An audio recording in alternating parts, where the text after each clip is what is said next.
It is our custom to start all events with the recitation of the Holy Quran. I would like to invite Mr. Saad Nabibakis for the recitation and translation of Holy Quran.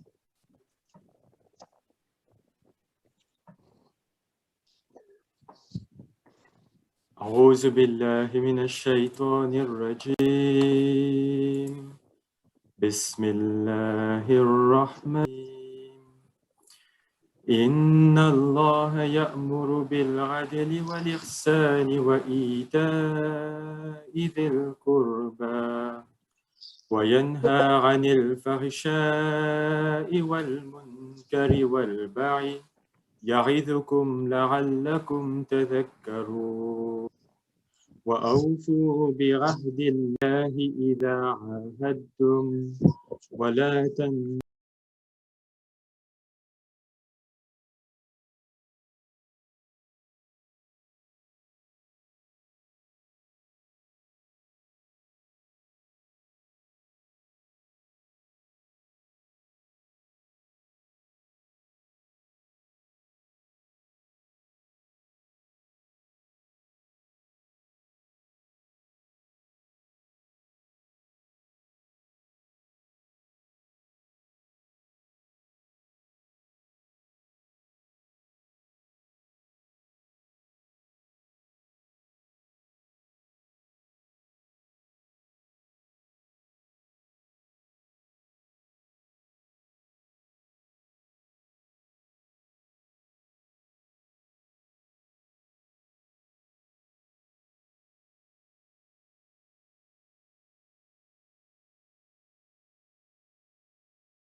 bids indecency and manifest evil and wrongful transgression.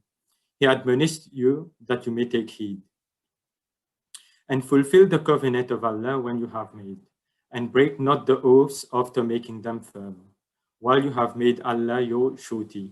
Certainly Allah knows what you do. And be not like unto her who, after having made it strong, breaks her yarn into pieces. You make your oaths a means of deceit between you, lest one people become more powerful than another. Surely Allah tries you therewith, and on the day of resurrection, He will make clear to you that wherein you differed. Thank you.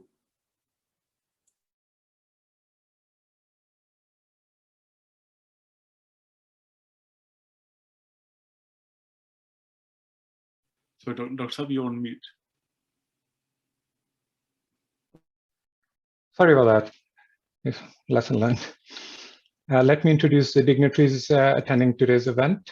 We have Reverend Norman Grant, Chaplain Ian Campbell, Councillor Gary Haldon, MP Tommy Shepard. Hopefully we'll be joined soon by MP Wendy Chamberlain, Imam Abdulghani Jahangir Khan, Imam Daud Qureshi, Ahmadiyya Muslim Community Regional President for Scotland, Mohammed Ehsan. We've got Professor Joe Goldblatt. We've got Sue Hamilton. We've got Venus Carew as well. So those of you who don't know me, my name is Dr. Jamil Sonori. Based in Kinross, I'm the Outreach Secretary for Ahmadiyya Muslim Community, Edinburgh and Fife chapter. A symbol of a good and strong community can be made by work with one another for the noble cause of peace. The Ahmadiyya Muslim Community Edinburgh is holding the Edinburgh and Fife Peace Symposium, which is one of several peace symposiums held across the world as part of its efforts to flourish peace and harmony amongst each and every individual. Ahmadiyya Muslim Community is well known for its motto, love for all, hated for none. Several charity events are organized in the UK as well to support various charities. Poppy Appeal, Age UK, CHAS, and British Heart Foundation, few of them. Our doctors and teachers consider it a privilege to devote their lives to provide free healthcare and education to people from third world countries, irrespective of their race, religion, and nationality. Under the Water for Life project by Humanity First, Ahmadiyya Muslim Community engineers visit remote areas of the world to provide clean water facilities for underprivileged people. Now, we have a brief video to show you today by the president of our Edinburgh and Fife chapter, Mr. Usman Said, based in Dunfermline. Assalamu alaikum, peace be upon you all. We thank all of our guests for joining us today for this event, and we hope you enjoy it today. I will share a brief introduction video about the Ahmadiyya Muslim community. So if you just bear with me for one moment, I will share this.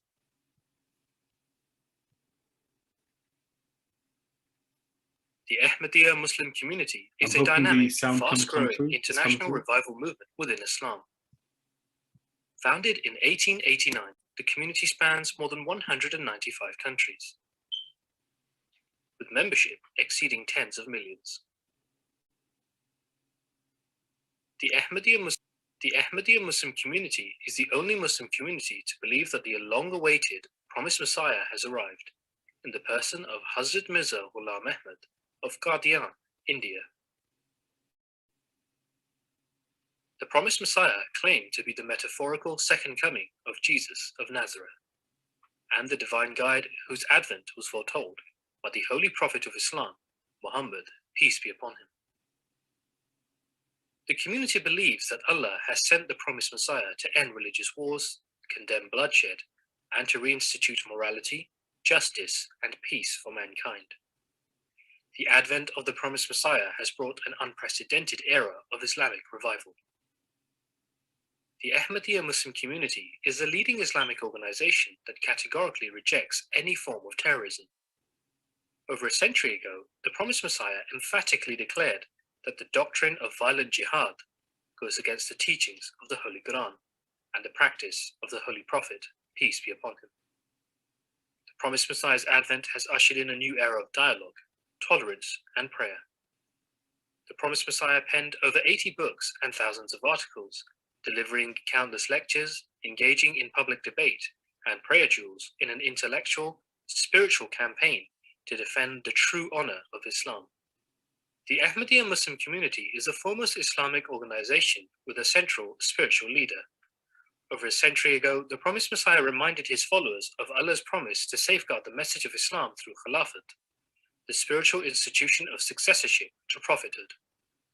The Ahmadiyya Muslim community believes that only the spiritual successorship can uphold the true values of Islam and unite humanity. 5 spiritual leaders have succeeded the promised Messiah since his passing in 1908. The 5th head of the community, His Holiness Hazrat Mirza Masroor Ahmad, resides in the United Kingdom. Under the leadership of its spiritual successors, the Ahmadiyya Muslim community has built over 15,000 mosques, over 500 schools, and more than 30 hospitals. It has translated the Holy Quran to over 60 languages. The community propagates the peaceful true teachings of Islam through a 24-hour broadcast channel, MTA, through the community's website, alislam.org, and print, Islam International Publications. The community has been at the forefront of disaster response worldwide through an independent charity, Humanity First.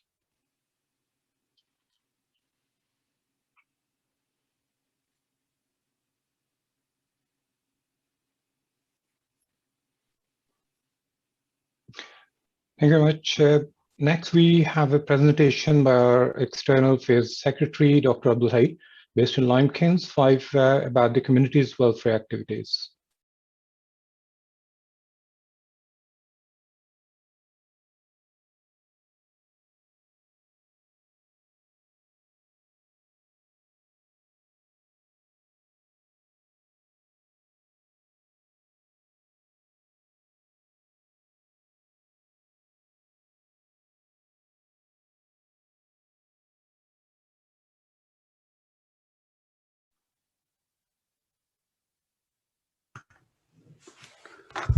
Assalamu alaikum, peace and blessings upon you all.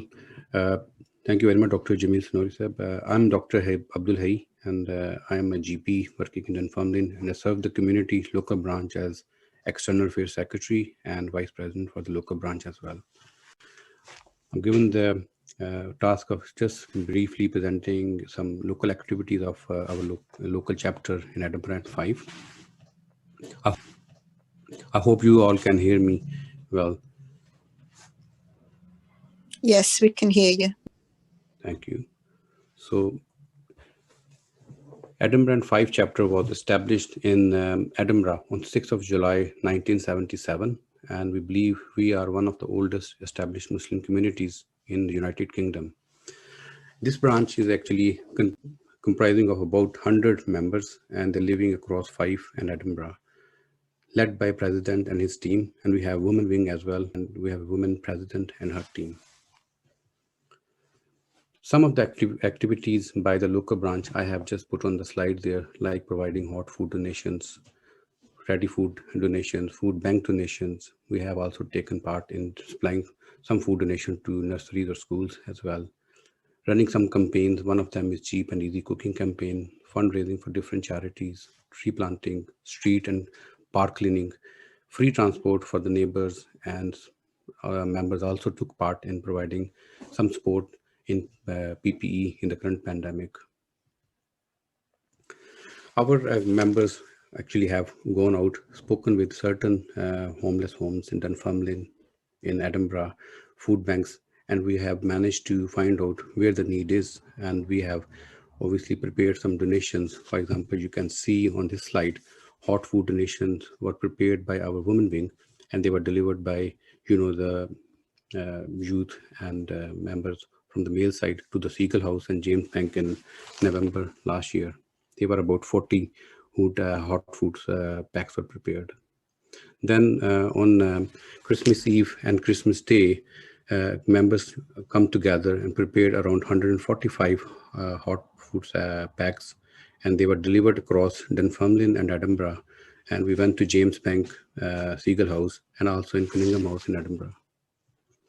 Then on New Year Eve and New Year Day, members again joined together, and we prepared similar amount of food packs again, and they were delivered by the youth section of the community.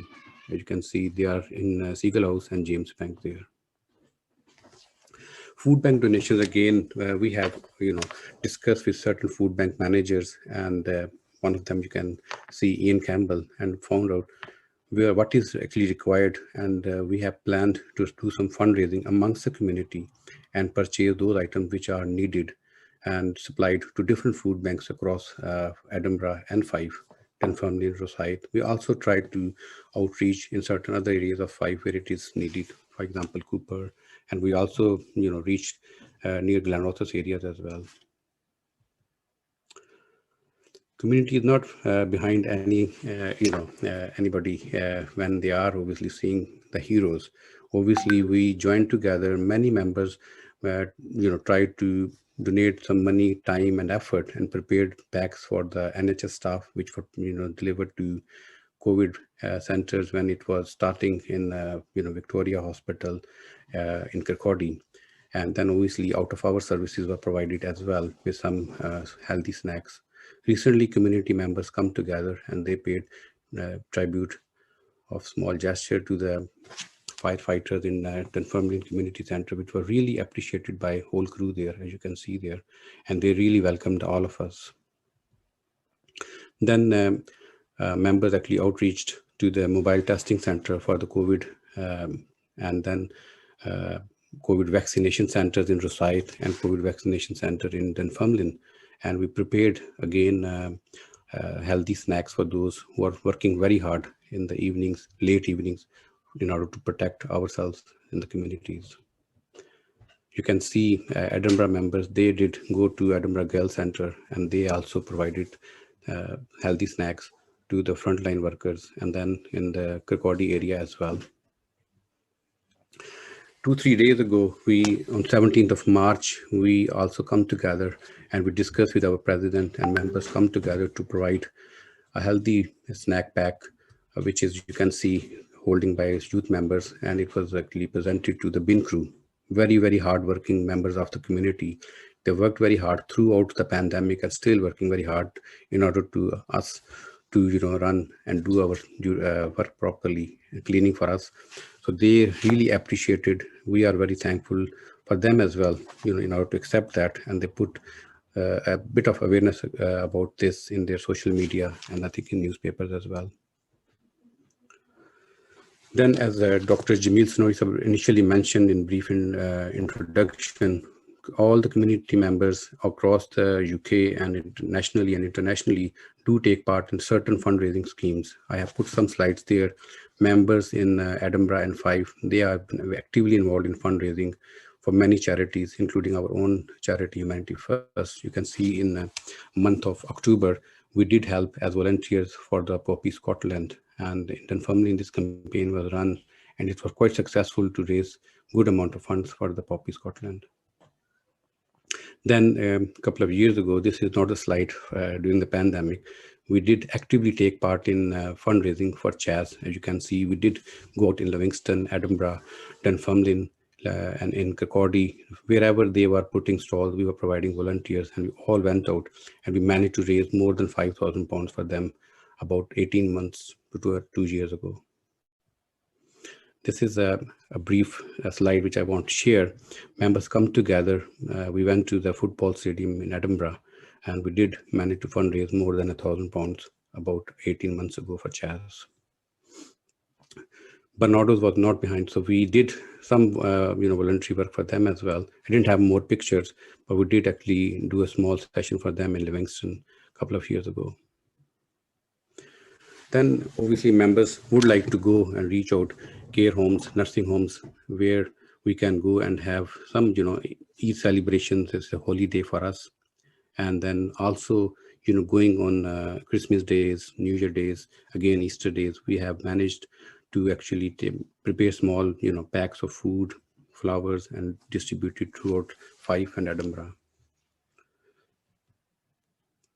Another aspect, which, as you can see on the slide, many members came across, and we have done time to time in tree planting, many things in the garden and garden work for certain neighbors in the past. As you can see, Holy Prophet of Islam, peace be upon him, said planting trees is a continuous act of charity. Ahmadiyya Muslim community was really grateful to join the tree planting event at Peace Garden in Concordia. That was last year, and trees were provided by the Fife police. It was a cold day, as you can see there. Then street and park cleaning.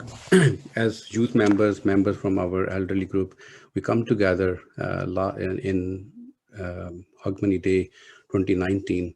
After the celebration, we did manage to clean the Park Road Park in Recitation, and similarly it happened on the Princess Street in Edinburgh in 2018, which were really appreciated by many local community members. And it was also, it was brought to attention of the media, which we didn't know that. And it is really good, to, join and work together for communities. And many people came across and they wanted to do that as a, as a group work again in future. Community has organized many book stalls, leafletting campaigns. Our members, they come together to create awareness in the local community. We have done leafletting, which is door to door. Sometimes we speak with our neighbors, friends, colleagues. As you can see, kids are holding some leaflets when they are happy to go with us. And in the past, before the pandemic, you can see there are bookstall's in Dunfermline High Street. There was another bookstall in Edinburgh in the middle picture you can see there.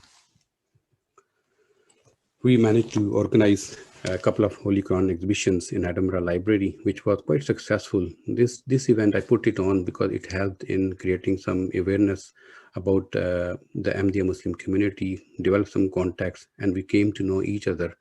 And obviously the contacts were made, and that way we actually accessed the people who are in need as well, and what we can do for them and what they can provide back to us. We have done around more than, I think community has done around more than 60 translations of Holy Quran, beg your pardon for 70 there. And copies of Holy Quran were also provided free of cost to many people during the exhibition as well. As you can see, one of our regional missionaries standing on the stall there, he managed to organize a coffee meeting with people who were attending and discussions as well. We have presented some of our books. Our books are available online as well on alislam.org. Some of the books were presented to dignitaries in the past on our peace symposiums when we had face-to-face events. I can show you that one book was like we go back. World Crisis was presented to Leslie Laird. She was a member of Parliament in Concordia at that time. Revolution was presented to Lord Provost of Edinburgh. Then you can see David Barrett, he's a Councillor for Dunfermline, and Dalgety Bay. And we have been to interfaith events, and President was also presenting World Crisis book to the interfaith leader as well. As we mentioned about Humanity First earlier on, all the members, they actually take part in many activities, and one of them is fundraising. We have involved actively in local branch for Chaz, Barnardo's. We also took, British Heart Foundation. Humanity First is another charity which is well-known international charity, and it was established in 1995, and it is registered with UK Charities Commission, and has expanded its operations in 57 countries across the 6 continents. I'll just leave the rest of the detail there. As you can see, Humanity First is non-political, non-religious, and impartial international relief and development agency that focuses on protecting human life and dignity. Humanity First provides aid on basis of necessity alone, irrespective of caste, creed, color, or religion. There are many projects are assigned to Humanity First. One of them you can see on the top, disaster response, water and sanitation. If you look at disaster response, it is all available on the Humanity First website as well. They have provided manpower, they have provided medical needs, they have actually provided volunteers in many parts of the world. For example, if any unfortunate incident happens like earthquake or flood in any part of the world, that goes out and they provide their support and help in those areas where it is difficult to reach out. Water and sanitation, Humanity First has planned and provided clean water to many areas in Africa. They are providing wells there. Education and training, if you look into that, it's a very big subject. Humanity First, which is also independent charity, has done quite a lot of fundraising, has built many hospitals and schools in Africa. There are also working in Asia, Pakistan, Bangladesh, and Sri Lanka. Global Health is another project. Fundraising and marketing, they do fundraising for their own charity. Some of the money is also distributed to other charities locally and in the UK. And community care, which is also part of our plan for the local projects. Again, you can see these are the local volunteers. They are member of Ahmadiyya Muslim community in Edinburgh and Fife. You can see they were helping and providing hot food meals. These were provided to Seagull House and James Bank, and that was from Humanity First side of the community. Again, hot foods were prepared and delivered to Cunningham House in Edinburgh in August. This is a food bank donation I think we did in Concordia a few months ago, and that actually was prepared, and obviously funds were provided by Humanity First UK. Again, if you look at fundraising, Humanity First volunteers, they also helped in poppy appeal in Scotland. In November, we are standing in one of the supermarkets in Dunfermline, and it was quite a successful campaign by Poppy Scotland, and volunteers from Humanity First did serve in way of their time and effort there.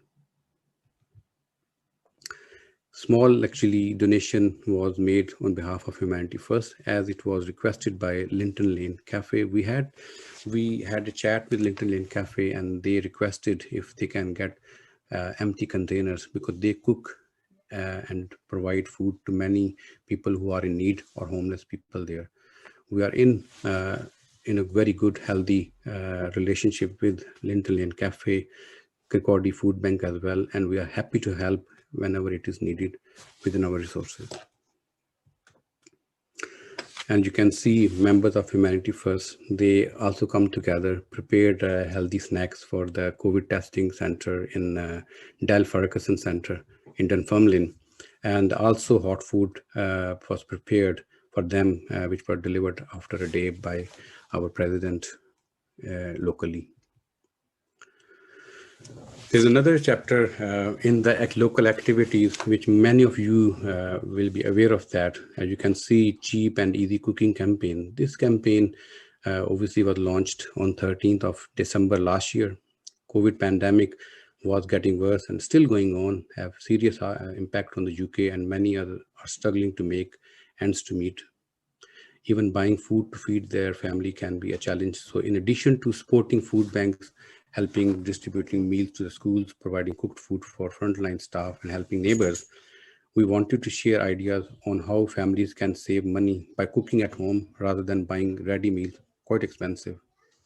This initiative by Ahmadiyya Muslim community shows how tasty, healthy meals can be cooked at home for as little as 9 pence per serving. The campaign features a recipe booklet and short video tutorial on how to make these dishes quickly, easily, cheaply, with no compromise on the taste. As you We aim to distribute some recipe starter packs as well as to get people going and hope that it inspires people to do more.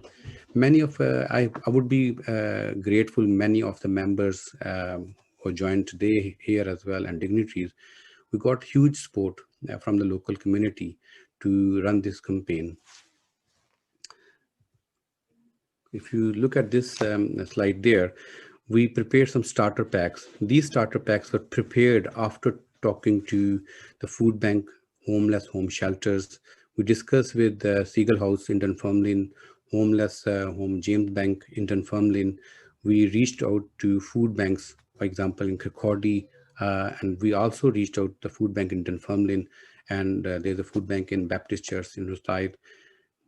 Then obviously the starter packs are prepared. These are individual starter packs for different recipes, and members again joined together. They did fundraising amongst the community first and prepared these starter packs. We provided around 50 plus starter packs to different areas. They were really liked by many local community groups. Food banks, they did try first, and then obviously they actually advertised towards their members and their customers or the people who are using food banks, because it is not expensive and it was very easy and healthy stuff. People really like the booklets. We have provided around 130 booklets so far, which was very much appreciated by many members around us. These food starter packs are prepared, as you can see one in the middle, and delivered to different areas after discussion with many members, because people wanted a little bit of change, which we did according to their needs as well. And this is just a bit of, you can see support. There was a huge support was given to this campaign all over the UK. As you can see, Member of Parliament Neil Henry, he has put on his Facebook. I'm very thankful to Eileen and Sue, and you can see it was also given support in the newsletter by Village Link in Limekilns.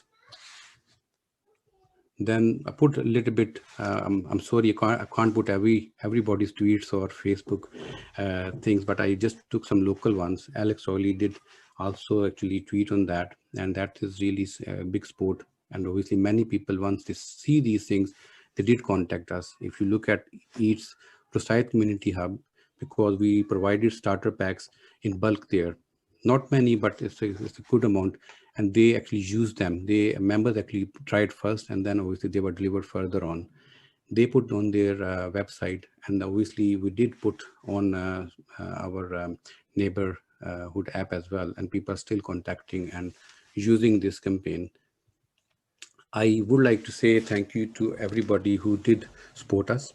And apart from a Member of Parliament, MSPs, councillors, faith leaders come forward, interfaith groups, local community. My neighbors, I will be very thankful to them. I wouldn't name here, but many people came forward together and donated some money to help us to prepare for these starter packs, which were delivered easily and nicely to many areas of the Fife and Edinburgh. So this campaign is not finished yet. It's still ongoing, and it is helping a lot of families around us. Face masks, ear savers, and visors were prepared by our youth coordinator. As you can see his picture, he is Hashir Khan. He prepared these privately and donated to NHS and non-NHS staff. You can see these are very useful equipments, which is part of PPE. And he also was given a letter of appreciation from NHS 5, which I just put a small picture on that. Thank you very much for listening. These are some of the activities I managed to put on the slideshow. Thank you. Thank you very much, Dr. Hay. Thank you. With this, I would like to invite our first speaker, Reverend Norman Grant from Cairney Hill and Limekilns Parish Churches.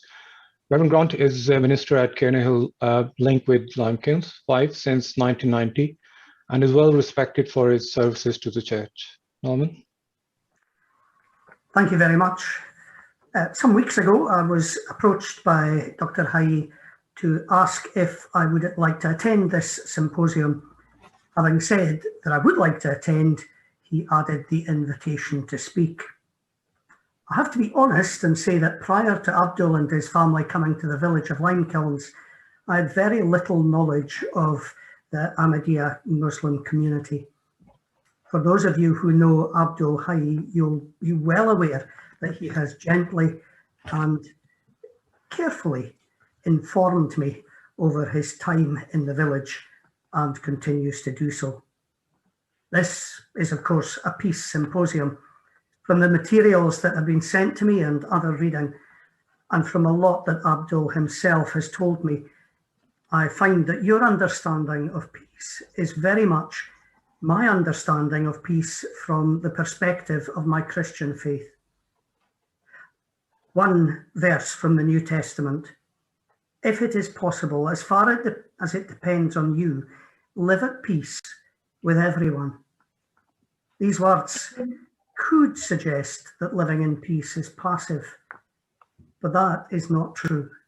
True peace is never passive, always requires action. True peace is not the absence of conflict. True peace involves things like reconciliation, care, compassion, and most of all, love for the other. That statement brings me to something that my friend and neighbour Abdul has said several times to me: love for all, hatred for none. And yes, I've looked at the website and found a lot in there. I'm very glad to be here today to hear a lot about what you, but even greater is the challenge that you have presented to me in my faith to live out the peace of God, to live actively in God's presence. So I pray God's blessing upon you and all that you're doing. Thank you.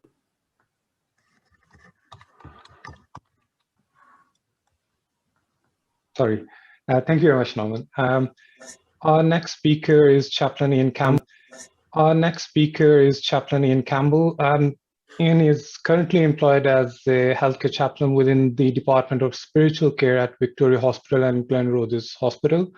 Ian helped set up a registered community charity, Kirkcaldy Food Bank, which has been in operation for over 8 years. Ian? Good afternoon, everybody, and thank you very much for the invite to come and speak. I consider it a particular blessing to be here among you all. And I also want to say a particular thank you to Dr. Hay and his son, who through all of you have been supporting Concordia Food Bank for quite a while now. And we think it's a fantastic opportunity. The food bank's been in existence for about 8 years now. We see about 1,500 clients every month, and we need to raise about £10,000 ourselves. Anybody in the charity doesn't get paid, it's all unpaid. But anybody who has a faith in God and understands what poverty is about. So the food bank's there for food poverty, but it's also linked into the poverty that says to people that they have no meaning, they have no value, and don't really exist in the world at the moment. And that's what the food bank's about, to try and counter. I was struck a few years ago by somebody followed quite often. He set up Homeboy Industries in America, Father Gregory Boyle. And what he teaches really is that we need a compassion that can stand in awe at what the poor have to carry, rather than stand in judgment at how they carry it. And I've been struck over the years that the volunteers involved with yourselves and with many other people across charities, they actually get back more by being involved in the community than they actually give out. So when we go to the margins, and you do the same in the work that you do, when you go to the margins of people, you're looking to make a difference, but we're not looking to change those people. The truth is, they change us, and they actually make us better. And one of the things that anybody who knows Sir Harry Burns, he talks about this, that the wrong idea has taken root in the world at the moment. And the idea is this, that some lives matter more than others. And the work we do collectively in terms of peace is to actually say quite strongly, everybody matters. And you will know this better than I do within the Holy Quran, is the line that says, who saves a life, it shall be as though he had saved the lives of all mankind. And that's the reality of the world at the moment. What you're doing is you're helping save people's lives because you're helping out in the community. And that's a true blessing, and I thank you for it. Thank you very much, Ian. Our next speaker is Councillor Gary Haldon, Councillor for Dunfermline Central Ward.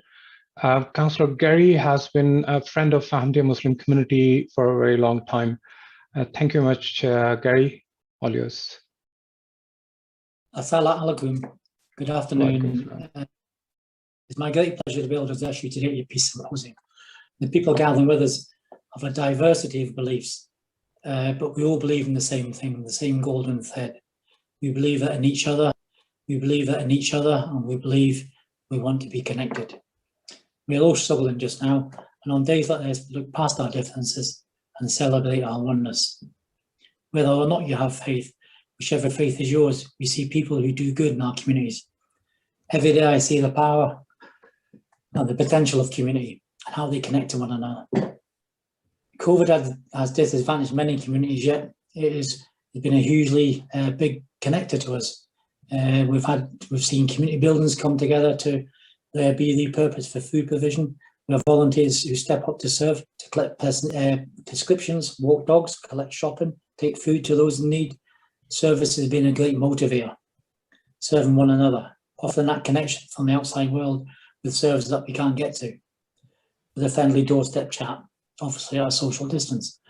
Your group has been doing all of this for quite some time now, and it's impressive the amount of work you do. I'd like to thank you all, as day in, day out, you've been putting yourselves first, working in your community, building that community, and doing it selfishly. The hours you put in, like many other people who serve in the communities and the volunteers we have, it's a tremendous aspiration for a lot of people. I'm inspired by the good things that are done and the good things that can be done in our communities. Some of these issues are not just personal, but are brought about by systems, structures and policies. And I have the opportunity to do what I can to influence structures and policies to bend them towards justice. I try to do it at the best of my ability, to campaign, to behave with integrity, and to meet with people where they are and fight their causes. Today we're exploring what makes peace, and if we serve one another, we will stay connected to one another. Our communities will be united and we will be stronger for it. And I thank you for the opportunity to be here today, and I know Abdul and his son and that very well. They've chapped my door, stood back and presented me with a box of chocolates on an occasion. It's very humbling, it's very nice. And the work he's all do is across the board of all the different religions. A lot of people have come together and put themselves ahead. Sorry, not put themselves ahead, put the communities themselves. Put that one right. And it's humbling to see people do this. And sometimes it's people who don't have anything who are coming forward and offer them something. And it is inspiring and it's humbling. And I'd like to say thank you to Dr. Abdul and his family. Thank you. Thank you very much, Gary. Thank you. Next, we have Tommy Shepard. Tommy Shepard is the Scottish National Party MP for Edinburgh East and has been an MP since May 2015. He currently undertakes the role of Shadow SNP spokesperson for Constitutional Affairs. Tommy? Assalamu alaikum. Thank you very much indeed for inviting me here today. On behalf of my SNP colleagues, we'd like to bring our support for the event and offer our solidarity to the Ahmadiyya community in Scotland. As Gary's just reminded us, this has been a terrible 12 months across the world. Humanity has almost been brought to its knees by a tiny organism that we cannot even see. Many thousands of our fellow citizens have died before their time. Many thousands more have been thrown out of work, and the fragility of our society has been exposed in the wake of this pandemic. And as ever, in an unequal society, the people at the wrong end of it have suffered more than anybody else. But as well as that, I think also the last 12 months has shown us the resilience of human beings. It has shown that we can have hope and compassion, and that by working together, we can not only survive, but we can prosper. And whilst the pandemic has seen the worst of times, it has also seen the best traits of human beings come to the fore as people have worked together in communities, as cities, as countries, and internationally working together to try and defeat this pandemic and to see us survive. And I think the work that you have been doing in the charitable work and the community work that we've heard about this afternoon, that is a shining example to all of us on how we need to work together to make sure those things happen. So I congratulate you for it, and I am delighted to help celebrate the achievements. And I simply finish by saying that this, oh, and I wanted to say also that, I wanted to congratulate you actually for reaching out as well to others, because I see on the screen in front of me people from many faiths, and I have no faith myself. I'm a humanist, but I believe very much that we all have more in common as human beings than our particular disciplines divide us. So therefore, your ability to reach out to others and to welcome others and to work with others is also instructive and an example to all of us. And I only hope that as the months go forward in 2021, and we hope that the end of this pandemic is nigh and we can begin to get back to rebuild our societies. I hope that these lessons that we have learned about the need to work together across divisions, about the need to work together on a multi and interfaith basis as well, that those lessons will stay with us and that they will instruct us on rebuilding our society to be even better than the one that caught this affliction a year ago. Thank you very much. Thank you, Mr. Tommy. Our next speaker, Our next speaker is Wendy Chamberlain. Wendy Chamberlain is the Liberal Democrat MP for North East Fife. She currently undertakes the roles of Liberal Democrat spokesperson for Scotland, Liberal Democrat spokesperson of Wales, spokesperson for Works and Pension, and Liberal Democrat Chase Whip. Wendy? Thank you very much, Assalamu alaikum to you all today, and thank you very much for having me along. I've listened to all the speakers, and I think there's a very common theme here around communities and reaching out across those communities. And as I look back as my 15 months as an MP, when the pandemic and we were going into lockdown just a year ago, I didn't have a full, complete office of staff. So it was a very challenging time, but what was amazing was how quickly the communities across North East Fife came together, and in fact much quicker than some of the more formal mechanisms. Things were already happening organically on social media and elsewhere, and it was fantastic to see at such a difficult and distressing time for so many. In terms of food banks and saw the work that your community has done reaching out to food banks during the period where we were able to visit last year, I visited both the main food banks in my constituency in Cooper and in Newport, and Arlo had reached out to offer their time and services, and that was fantastic to see, though like Tommy and others, the fact that we have food banks and the fact that food bank usage has increased in Scotland and the UK over the last 5 years, let alone anything to do with the pandemic, is something that should make us all very sad and indeed have a sense of shame.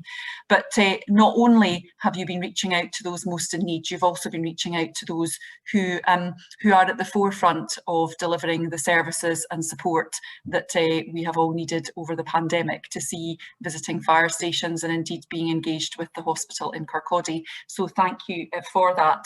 But this is a peace symposium, and we talk about communities and we talk about working across those communities. And I think the work that your community is doing is absolutely part of that, because it will be absolutely essential for as we come out of this pandemic and make the recovery. It's important that we continue to grow and strengthen those ties, and I look forward to having the opportunity to do that in North East Fife with you.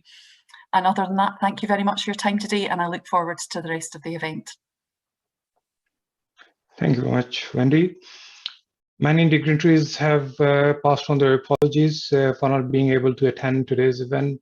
Unfortunately, it is not possible to mention all the names. Now it's time for our keynote speech. Our keynote speaker is Imam Abdul Ghani Jahangir Khan, missionary Ahmadiyya Muslim community. Imam Abdul Ghani Jahangir was born in the UK but grew up on the Indian Ocean island of Mauritius.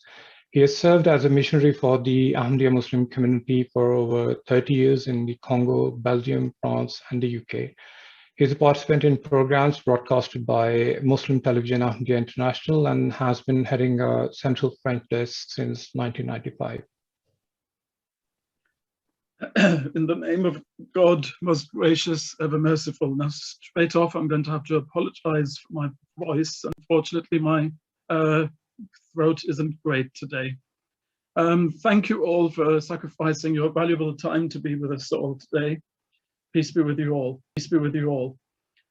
Your presence here really indicates that you all agree that in these troubled times, it is vital to connect humanity together and somehow overcome the barriers of ignorance, indifference, and hatred that keep different segments of humanity apart. Now, keeping in view the Scottish setting of this afternoon's programme, let's start off by making a Celtic connection. I'm sure my Irish mum would agree if I welcomed you all with a Ciad Míle Fáilte, 100,000 welcomes. The first step towards connecting humanity is recognizing indeed the common origin of the whole of mankind. Our Holy Scripture, the Holy Quran, refers to this. O humankind, have reverential fear of your Lord, who created you from a single soul and created therefrom its mate, and who spread forth from the two many men and women. The verse here establishes two major points. Number one, that God made us all, and number two, that we were all made from a single pair of beings. The verse refers to the very first living being in the long evolution of humankind, and it says that all human beings were created from a single pair of beings, and the conclusion is that we all have a common origin. It would be worth pointing out that a feeling of relatedness breeds love and attachment. For example, we observe in our common experience that people do not empathize with everyone to the same degree. If, for example, a person sees an unknown child, they may empathize with the child, but if they are then told that the child is in fact their sister's child or their brother's child or a very close friend's child whom they are seeing for the very first time, their empathy levels will rise to an altogether different level. And this is natural. And it is because they have a special link to their sibling or to their close friend, a link which they would not have with a total stranger. This trait of human nature plays a large part in the attraction of genealogy websites. I'm a member myself of one of them. We experience feelings of closeness with people who we discover are related to us, even distantly. And just a few minutes before I logged on today, I was wading through a whole load of coys and coffees and shields and laces back in Ireland and adding them onto my tree. So we see that this is absolutely natural among human beings. So even if people are very distantly related to us, we feel a kind of closeness to them when we discover that we're related. Many people who discover blood relations on these websites want to connect with them as well. The knowledge that they're related to one another is a very powerful binding force. Now, the verse I quoted adds another binding force, which is the fact that we all come from the same God. Believers in God have this added tool in the kit they use to create links with strangers, knowing that God made them just as he made us. That knowledge binds us all together. And it binds us in a way that overrides all differences of race and culture, as well as geographical distance, Difference, of course, is a part of life on Earth. On this planet, we human beings are not exactly the same as, for example, drops of water are. Sadly, it is often too easy to allow such differences to mask our relatedness and closeness. In our Holy Scripture, these differences are mentioned. I'm going to quote 2 verses here. And among his signs is the creation of the heavens and the earth, and the diversity of your languages and colors. In that surely are signs for those who possess knowledge. And the second verse is, O humanity, we have created you from a male and a female, and we have made you into tribes and sub-tribes that you may recognize one another. Verily, the most honorable among you in the sight of God is he who is the most righteous among you. Surely God is all-knowing, all-aware. The main, let's say, takeaway from these 2 verses is that differences of color, language, and ethnicity are there to enable recognition. So there's a reason why there are all these differences. Indeed, if all people were brown-haired, green-eyed, 6'2", and had identical faces and build, witnesses giving a description of a crime or families describing a missing person would not be able to help at all. Therefore, differences are useful, and they should not be allowed to morph into barriers or walls that separate people from one another. Moreover, the second verse declares that none of these differences of language or color or ethnicity are elements that add value to a person, but that righteousness, that is good behavior, is what really adds value to a person. Now, speaking of differences, it could be pointed out that in one single family unit, the mother could be a vegan, the father a meat eater, the son a goth, and the daughter a vicar. We can reflect, and we can also get our families to reflect on the fact that in spite of there being so many cultural and behavioral differences within a single family unit, we still manage to learn to adapt and accept them. Now, if we can manage that seemingly impossible task within our own family unit, then we can certainly all learn to extend that attitude of intolerance to other people, belonging to other families, other cities, other countries, other ethnicities, and other faiths. Often we will discover to our surprise that an individual living on the opposite side of the globe has more in common with us than our own siblings or children do. We can therefore learn to accept differences, and this needs to start early on in our homes and will require small adjustments in our lives. One proactive way to do this is to encourage children to celebrate our common humanity and to appreciate other cultures.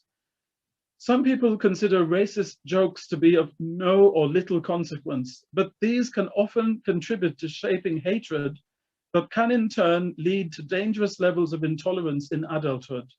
So, in fact, every little thing parents do counts. Children can also be taught how not to let differences get in the way of doing good to others. In the Ahmadiyya Muslim community, we often, as you've seen tonight, or this afternoon, that we often reach out to others in order to cooperate and collaborate with them on projects that will be of benefit to society. We respond positively when others reach out to us too. We like to tell our children of the time when the main Ahmadiyya mosque was being built in the town of Rose Hill on the island of Mauritius, where I lived for many years. At the same time, while our mosque was going up, just across the road, a Tamil temple was under construction too. The Ahmadiyya community made a financial contribution to the temple management committee towards the build. This came as quite a pleasant surprise to our Tamil neighbors. They simply weren't expecting it. Now, you know that like Judaism, Islam is against idol worship. And Tamil temples happen to be decorated from top to bottom with idols.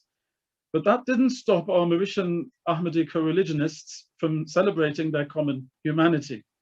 These were their neighbors, and they felt it was their duty to help them. The Tamils responded very positively to this gesture of goodwill and offered expensive carpets for our new mosque.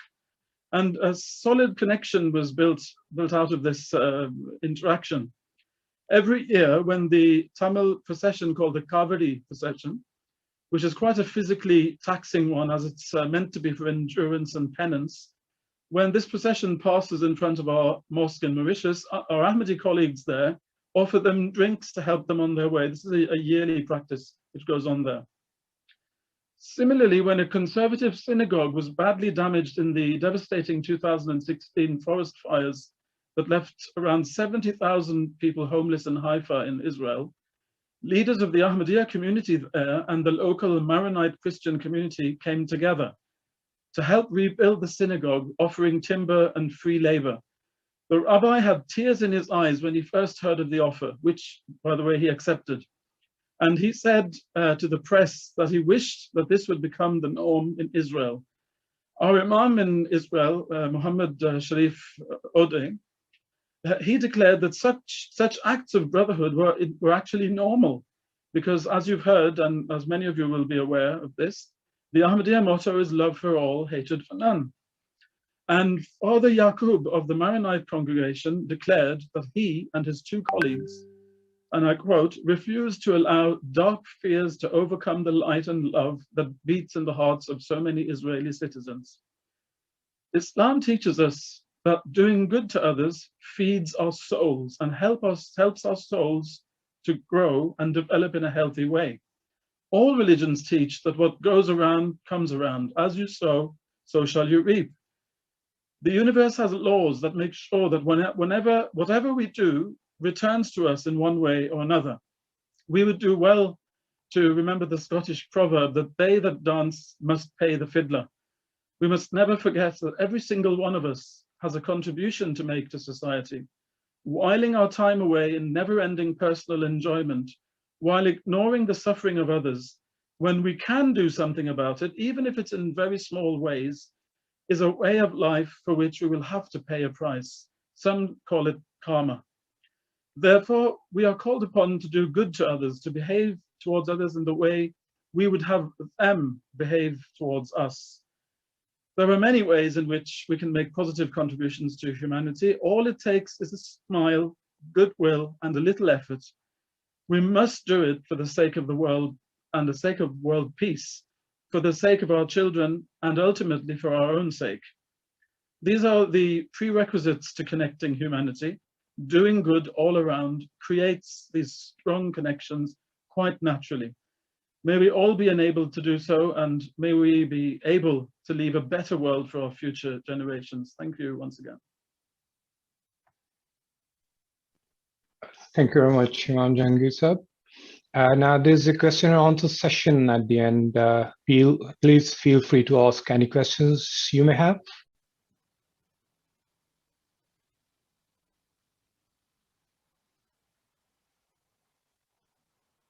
Okay, I've been passed a few questions. Jahangir Sahab, one is how important it is to help other communities in Islam. Jahangir Sahab? Well, I think we've already touched upon that, and there's no better way to answer this question than by actually showing what we do in practice. We've seen the little presentations today, and what we actually do in society. Thankfully, these are things which we are able to do in many countries in the world. So it's a way that we live our faith. This is something which we get inspiration from, really, the religion of Islam, to do these things. And we know we're not the only ones who are inspired to do these things. Many other people do them too.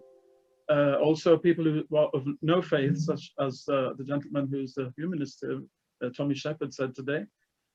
So they also do these things, but we in particular find inspiration from our religious tradition. and try to do as much as we can in consequence. So I think, you know, we've already seen how it pans out in real life. Thank you very much. Next question is, should governance and faith be kept separate? Yes, I think they should be kept separate.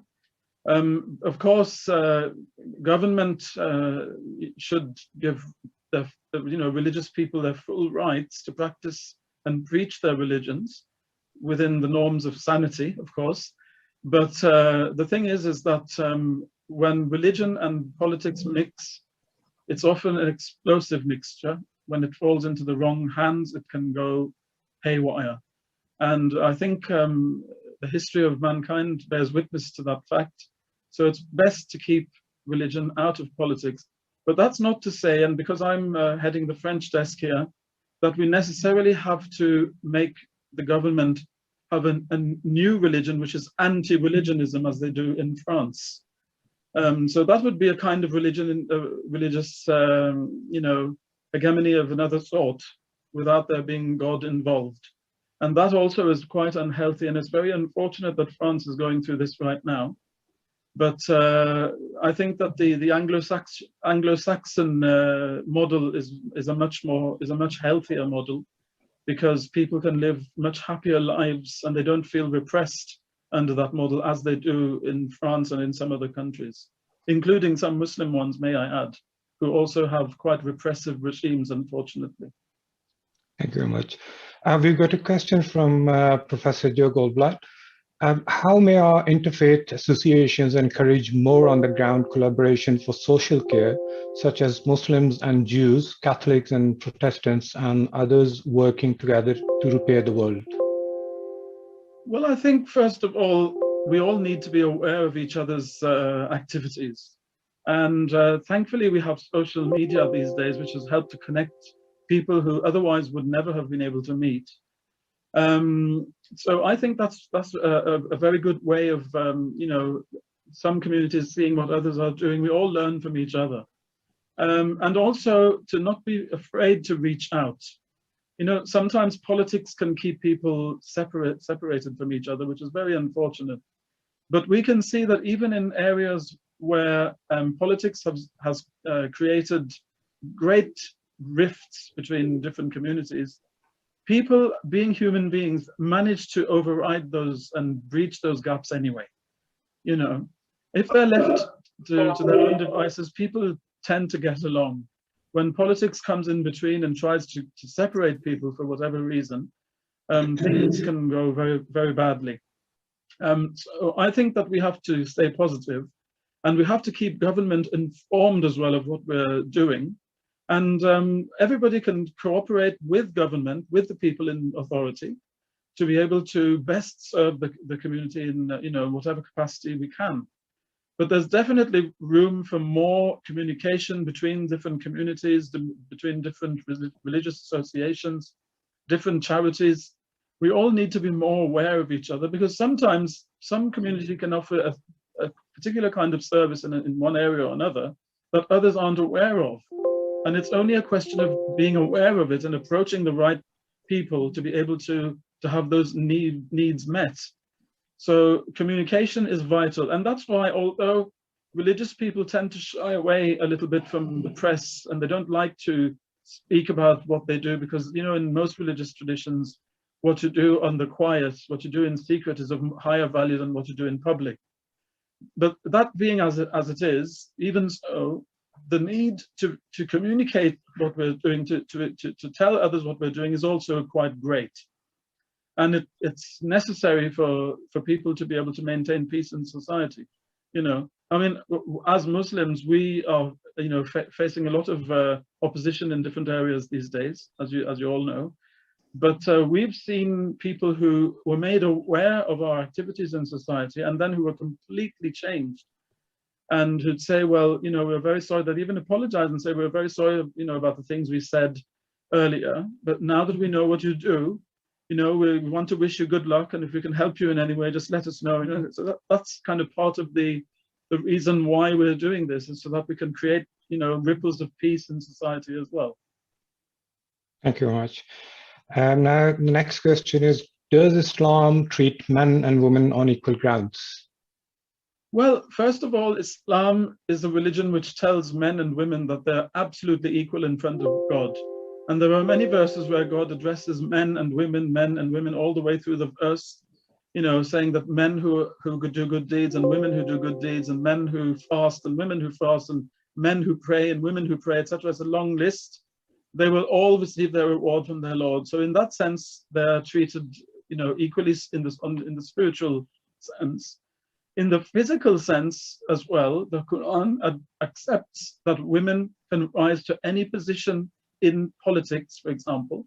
Speaking of leaders who are women in history, and not at all condemning the fact that they're leaders. Now, this question, of course, comes in the context often of how come there aren't any women imams in Islam. And that's actually a misunderstanding which a lot of people have. Imams are actually not, you know, part of a clergy in Islam. Anybody can be an imam. And women are also imams, but in their own context and for a reason. The reason being that in the Muslim prayer, we have prostration, which is slightly awkward if we have to have ladies prostrating in front of men. Because you see, Islam actually trusts women more than it trusts men. It trusts women to not be disturbed if they see men prostrating in front of them, but it doesn't trust men to not be disturbed when they see ladies prostrating in front of them. And so they prefer to have a man in the front so that even if there are ladies behind, they won't be disturbed. So there is that aspect to our worship which makes a woman being imam for men difficult. But apart from that, in their own spheres, women lead other women, and they also lead male children up to the age of puberty. And this is a question of jurisprudence within Islam. And it has absolutely nothing to do with rights. Also, if you ask, you know, women who are Muslim, would you like to be an imam? I'm pretty sure 99.999% of them are going to tell you no, because they understand how it all works. And for them, it's not a question of them being debarred from something. It's a question of practicality, and that's all it is. And in that respect, there are other religious traditions who follow the same trend as we do, maybe for different reasons, but our reason is one of which is a practical reason, actually. Thank you very much. Next question we have is, there are some people who argue that religion has caused much bloodshed throughout history. What are your comments about this? You see, humanity has caused a lot of bloodshed throughout history, whether they're religious or they're not, whether they're pro-religion or anti-religion. When human beings want to hurt other people, they can use any excuse in the book to do so. So if they can use the pretext of religion, they'll do it. And we've seen in recent times, a lot of the extremist so-called Muslims who've been attacking innocent people around the world, they've been caught with books like Islam for Dummies. They've been, people who they've kidnapped have come back and said that we never saw a single copy of the Quran in their possession. These are not religious people, but they say they are. And then ordinary people fall into their trap, and they think, well, you know, they're doing what they do because their religion tells them to do so. Often people ask me, well, you know, how can you follow a religion that tells you to commit suicide attacks? And I tell them, when I show them the verse in the Quran, which tells you that suicide is forbidden in Islam, to such a degree that if somebody commits suicide, we do not even hold a funeral prayer service for the person. We will bury them without a funeral service. That's how badly it's looked upon in Islam. So then to say that suicide attacks comes from Islam, you know, is quite disingenuous. But there are always people who will use either politics or any kind of ideology. Like, for example, we've seen in communist Russia, where religions were very severely repressed. Tens of thousands of priests were killed, and churches were demolished and or closed down, and mosques as well. It wasn't religion there that was motivating them. It was another ideology, but it was a terrible ideology. And I mean, the effects of that ideology are there for all to see. So in fact, this is a human trait. And unfortunately, people you think that, you know, this violence comes from religion. Religion is there to try and curb the violence. But people sometimes misuse it, as they say, you know, the devil can quote scripture to his own ends. So this is unfortunately the fact in different cultures, and it goes across the board. This is very unfortunate indeed. Thank you. Normal, can I ask you the same question? Pardon, sorry? Can I ask Normal Grant the same question, please? Oh, yes, please. Please let me know if you want me to repeat the question. Could you repeat the question? Yeah, sure. There are some people who argue that religion has caused much bloodshed throughout history. What are your comments about this? People have certainly used religion to create bloodshed, and I'm going to repeat an awful lot that has just been said, that there seems to be within humanity something that makes us want to disagree, to have violence, and religion has been used as the reason for that. There are bits of the history of the Christian church that I would say are far from Christian and would reject, and most sensible people from within the church would do so too. There is no place for violence where we believe that Jesus said, love your enemies, care for those who persecute you.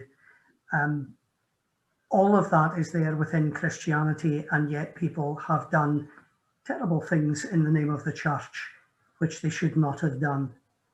But equally, in secular societies, people find reason to be violent towards each other. It is an unfortunate and evil trait within humanity, and I regard humanity as being in spiritual warfare, and that spiritual warfare is within us as well as around us, and there is the good of God and there are the powers of evil. As a Christian, and I'm sure that you as a Muslim would say the same thing, that God is victorious and hence good is victorious, but the powers of evil are still there. And though I would say the battle is won, the war is not over. And so I'm in a position of really, as a Christian, saying I am on the side of good and of God, and I want to see humanity living in peace. And all the differences of humanity and a lot of the things we've talked about today have very much resonated with me. I look at the other person, and I must look at the other person as someone who is created in the image of God, because that's what I believe, that God created humanity in his image. And therefore, if I have violence or violent thoughts against another, that is against God, therefore it cannot be of my faith. Does that kind of cover? No, thank you much. Now we've got a question from Gary Haldon. The work you're doing is very well received within the communities you serve. So how do you propose to communicate your beliefs to those in society who do not understand the Muslim faith? The belief to some, for far too many, if we are honest, believe the Muslim faith has a deeper, darker side. Jangir sir? Well, I think, you know, by reaching out in the media, which we are doing, and reaching out in every way we can in society, you know, these are the only ways. It's education, really, isn't it?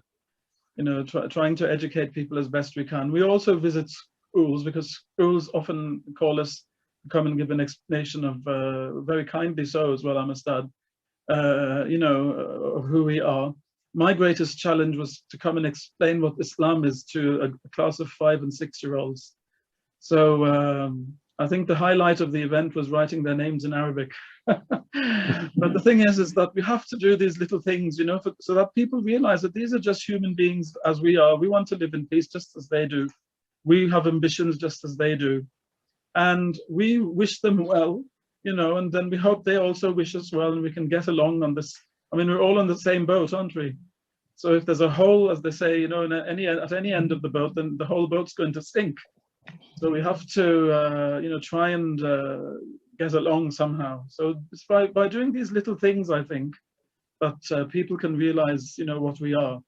And of course, if they're more interested in the deeper, you know, sides of the teachings, etc., in the history, then we have websites as well that they can visit at their leisure. And I think during this pandemic, if there's been any silver lining to this cloud, apart from what all the people here today, our friends here today, have mentioned, that the pandemic has definitely brought us all together in ways that, you know, we weren't together before. But it's also freed up a lot of time for people to read up on many things.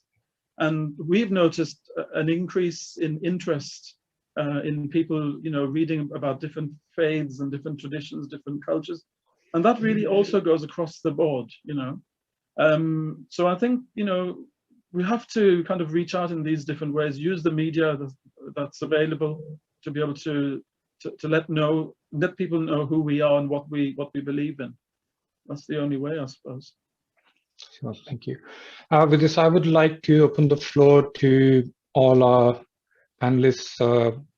If you've got any comments, any questions to ask, please feel free.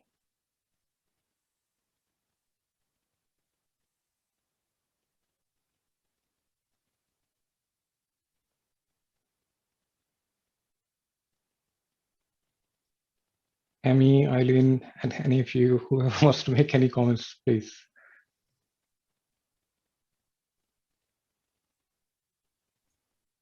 I just wanted to say thank you to all of the speakers today. It was really lovely to see some faces that I haven't seen for a while, and I suppose that's one of the great tragedies of this pandemic is it's prevented us from coming together, which is really, as I think other speakers have said, it's such an important part of our human nature. So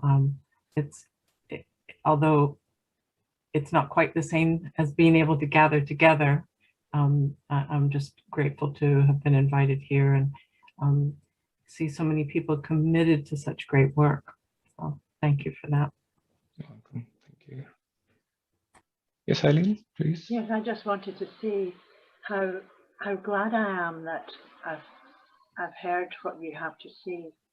I'm glad that Abdul is in our village with us in Limekiln, and I'm glad that I've learned an awful lot more about Islam and about what you do for others, for those who are much less fortunate than we are. And I thank you for that. And thank you for inviting me to be with you. Welcome, thank you very much. So we've just received a question from Professor Joe Goldwater. He unfortunately has left the event, but his question is, how many are interfaith associations encourage more underground collaboration for social care, such as Muslims and Jews, Catholics and Protestants, and others working together to repair the world? I think that question had already been asked, if I'm not mistaken. No. Had it not? No, probably I'm mistaken. Yes, I think that was his question in the beginning. I think that was his first question. Yes. All right, okay. Okay, that's fine. Okay, last but not the least is our respected Imam Daud Qureshi, Regional Missionary, Ahmadiyya Muslim Community, Scotland. Daud Qureshi, sir. Okay, Assalamu alaikum. First of all, I would like to thank our guests who attended this program, and also respected Jahangir Saab for giving this wonderful speech. You know, the humanity, being a Muslim or human being, there are two rights which Allah the Almighty puts on us. One is worship of Allah the Almighty, and second is the service of humanity. So by the grace of Allah, as we have seen that from the slide, that the Jamaat Ahmadiyya is doing all his best to reach out to the public, regardless their color, race or religion. And this is how, when any disaster comes in the world, a Muslim should act. And by the grace of Allah, as Jahangir Sahab has mentioned, that we have an Imam who is called Khalifa. He is the head of the Ahmadiyya Muslim community. And throughout the world, more than 200 countries in the world, the same things are happening, that the members of Ahmadiyya community are reaching to the public, general public, and offering their support, to fulfill our responsibilities towards humanity. And one unique thing is that a single word is spoken by Khalifa of the time, or the head of the Ahmadiyya community, and it is being implemented throughout the world. And this is one unique thing about our community. So as you have just heard a very inspiring speech, and also many informations from Jahangir Sahab, there is nothing for me to say except that I want to thank all members who participated, our guests also, members of the community who participated in this program. And we hope that as we are used to organize our programs also in different part of Scotland, also we have organized many programs in Edinburgh, also other places. So hopefully when this pandemic is over, we will again organize such these programs, and I hope that whenever you are being invited, you will make it a point that to attend these our functions where we have large gathering, and also you will enjoy those programs also. But thankfully, Allah the Almighty has given this opportunity to us, that through social media, that still we are able to see each other, we are able to speak to each other, and this is a great opportunity and great favor of Allah the Almighty for human being. If not, we don't know what would happen to the world if these type of medium shouldn't have been there. So thankfully, we are thankful to our God for providing us this opportunity also and facility also. So thank you very much for your attention. These are a few words I wanted to say. And also at the end, I also want to thank the organizers who gave us this opportunity once again to come together and share our ideas. Jazakumullah. Thank you very much.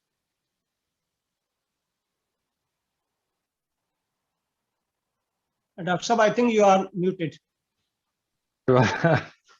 Kept happening. Sorry.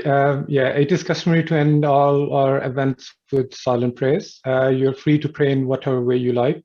I would like to request Imam Daud Qureshi to lead us in silent prayers.